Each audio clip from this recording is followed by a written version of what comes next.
Hi, anyone and everyone. This is Kim, the Humble Hermit with Come As You Are Oracle. I'm going to do a collective for today. Today is Friday, May 16th, 2025.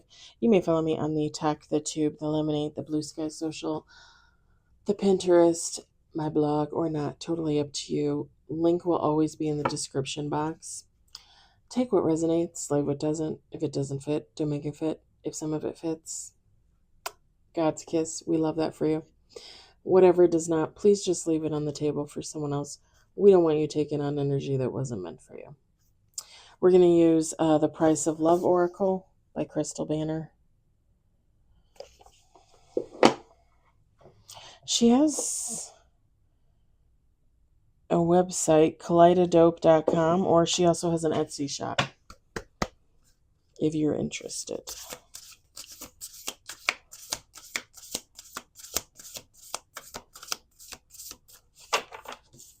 We got one on the table.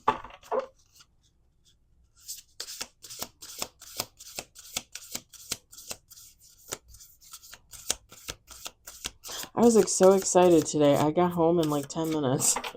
There was no traffic, hardly. I was so excited.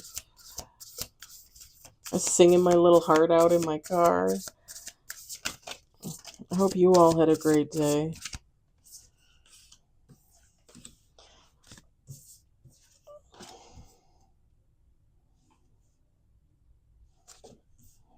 We got 5 on the table.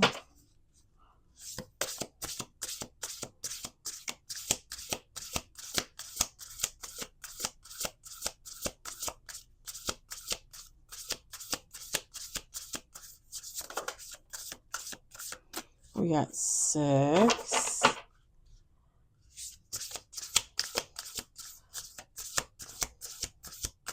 Whew.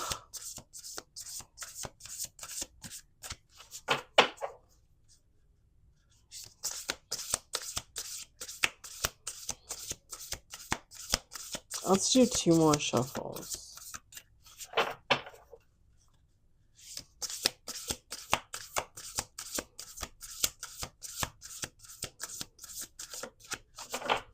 One more shuffle.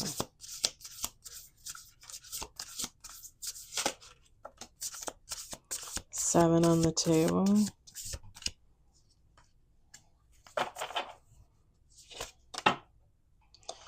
Okay, 8 with bottom of the deck. All right. We've got grief and sadness. Confusion. I think we had that last time. Euphoria. Which for some reason just reminds me of the show, and I've never even seen the show. We've got money versus love. We've got codependency. We've got manipulation. We've got dream come true. And forgiveness. Feminine, masculine, take how it resonates. It doesn't matter. So to me, somebody is sad, grief-stricken, confused.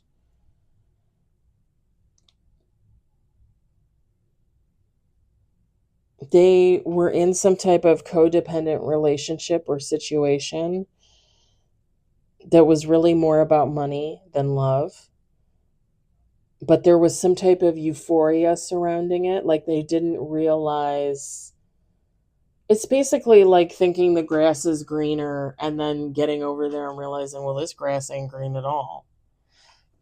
But when you meet somebody and you feel like a connection, sometimes it's very euphoric. Sometimes it's very, I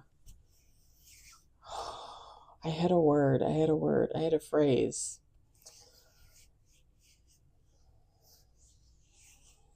You almost feel like it's love at first sight. Like you don't really realize, because you don't know somebody, right? Like you meet them and you're like, oh, the angels sing. You think, oh, this is the one. And it's not that you couldn't feel that way, but then when you get to know somebody, you kind of recognize, that's when you start to recognize like the faults, right? like the things that you aren't attracted to in this person. And again, I think this person realized like codependency. Like I wasn't looking for that. Money over love. I was kind of looking for somebody to love me. There was some type of manipulation there, which makes sense. If the relationship was more about money than love for another person, and they are codependent, right? They just want their lover's money. They just want them to pay for them to survive, to live, right? Sugar daddy, sugar mama kind of vibe. They're going to be manipulative.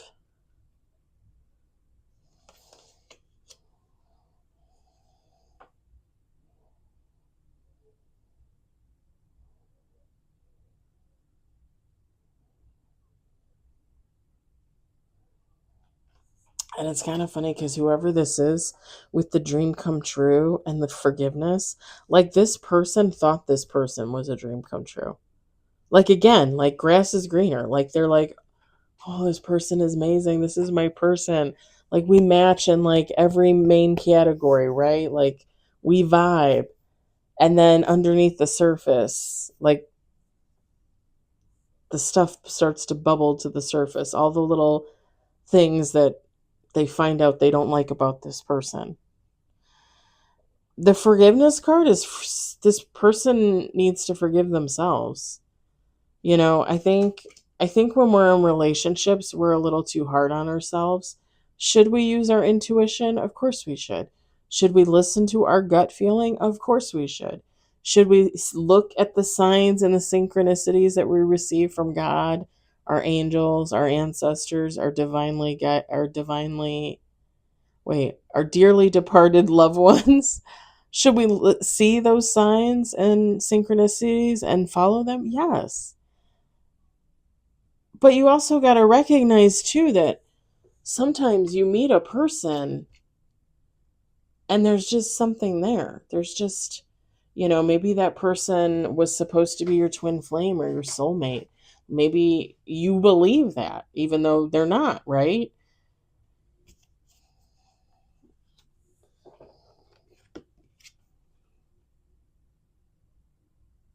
It very much gives this reading very much gives off like beauty magic, right? Like somebody making themselves beautiful so somebody falls in love with them and doesn't see their faults. The thing is I'm not really picking up on like like beauty spells or beauty magic. And really when you think about it, you can create that for yourself again cuz you're just confused. You meet somebody for the first time, you're awestruck, they're beautiful, they're funny, whatever the case. You're hooked. Technically, you weren't supposed to be, but you are. It happens. The whole point is it's a lesson, right? So that when the next person comes around and they give off these kind of vibes, manipulation, codependency, money over love, that you figure out right away and you walk away and you save yourself the hassle of a relationship you're not interested in, right? You forgive yourself. We all make mistakes. We've all been in these relationships, y'all. We've all been in these relationships. Like this is like me and my ex-husband to a T. This is like me and the ex-best friend to a T. This is like me and a family member to a T. Like I could probably like say like 5 to 10 people in my life have been this for me. And you're probably thinking, damn, Kim, you're really stupid. I told you guys for the longest time,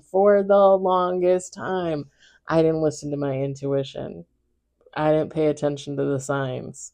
I didn't even pay attention to my gut. When I'd get that little in my gut, like, this isn't going to be good. I didn't listen. I'm telling you, for a long time. Now I listen. Now I pay attention. sometimes somebody will, like, I'll be talking to somebody, we'll be having a conversation at work, and they'll say something, and God will literally whisper in my ear, they're lying. Like that's not at all what what's happening. Like that's like they're lying. Back in the day when I would hear that little voice, I'd be like, oh, no, no, no, no, no, no.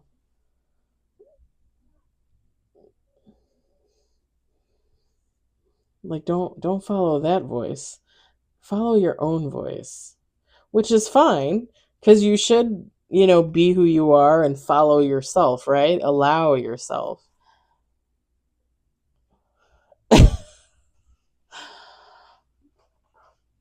I think I've told you guys this before. When after I got my driver's license late, I didn't want it as a teenager. I didn't get my driver's license till I was 29, and I'll never forget the next year. It was almost a year after I got my license. Pardon me. I got my first car accident, um, which was me driving in like a little tiny bit of snow, like a little bit of snow. And I was driving in town and I was going into the Target parking lot, but it kind of goes down like a little hill. And I ended up sliding in what little snow there was on the ground. I slid. So maybe there was some ice underneath. I mean, I don't know. I wouldn't have noticed, there was like a little bit of snow on the ground. I wouldn't have noticed. And I was gonna jump the curb and hit a car. And I swerved, jumped the next curb, and hit a tiny tree. And when I say tiny, I mean like tiny. Like that thing was like, I'm like what, 5'2", 5'3". That tree is like 4 feet tall. And I hit it. And when they came to tow my car and pull my car off the tree, it tore off my whole front bumper. Tiny, tiny little tree. And you know what was hilarious? My mom called Target to be like, hey, sorry, my daughter hit a tree in your parking lot. And Target's like, oh, they're like, I don't think. Or no, no, no. She talked to the police officer. My mom talked to the police officer, one of the police officers there, about the tree. She's like, what do we do about the tree? And the police officer told, this is what it was. The police officer told my mom, well, it doesn't look like it has any damage, right? Like, I mean, I hit the tree. The tree hurt my car. The tree was fine. There might have been a little bit of scrape on the bark where it actually, like, I actually hit it, like I indented it, and then it kind of wrapped, my bumper kind of wrapped around the tree a little bit, and then that's why it pulled off. The lady, I think it was a lady cop, she was like, well, the tree looks fine, relatively fine, she said, but you might want to call Target. They'll probably want you to pay to replace it. So I was on the way to Target to get piddle pads. We had dogs at the time, and one of the dogs um, had an incontinence problem. And so we always had pads down in the basement for the dog. Well, all over the house, really, but we had pads in the house for the dog. And so I had to go in and get the pads. Like my mom came to pick me up. They towed my car. So I told my mom, I said, I got to go to the Target and get the pads. We need pads. So I run in to get the pads and I go up to the service desk and I tell the lady, I'm like, I got in a car accident in the parking lot, but I didn't like hit a car. I'm like, I hit one of your trees in the parking lot. One of those little trees in the. And she just kind of looked at me like, and then I told her like the police officer said that we might have to pay for the tree. And she goes, nobody's going to notice the tree. She's like, the tree will be fine. She's like, but thanks for letting me know. Anyway, the whole point of the story that I rambled on for the last 5 minutes, I didn't follow my intuition. And literally, like an hour before I got in the car, because I knew I was going to go that day to get piddle pads. Like an hour before I got in the car, like God is literally telling me, like, don't get in the car. Don't go. Don't go. Don't go. And I probably could have asked my dad to go or said to, my mom, like, okay, we'll just try and hang in until tomorrow. But no, I didn't listen. I got in my car and I got a car accident. And it was sad because, like, 6 months later, I got my second car accident, which wasn't my fault. It wasn't my fault, but whatever. It is what it is. Yeah, I did not listen to my intuition for a very long time. Um, who knows how different my life could have been if I had actually listened to myself, like actually listened to my gut, right?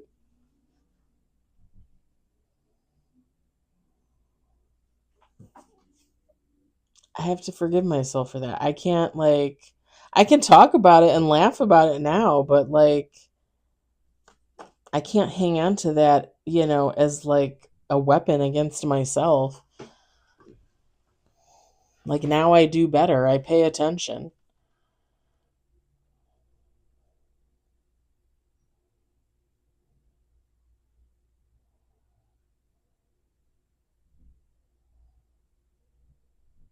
Whoever this person is with the dream come true, like to them it's a miracle that they're getting out of this, that they're able to get away from this other person. Like, they look at it as a miracle. Like, thank God I finally got away from that person. All right, I'm going to leave it there. I hope the message resonated for you. I hope you enjoyed it. I hope, if anything, you found it entertaining. I hope you all have a great day and or night wherever you are. And I'll talk to you later.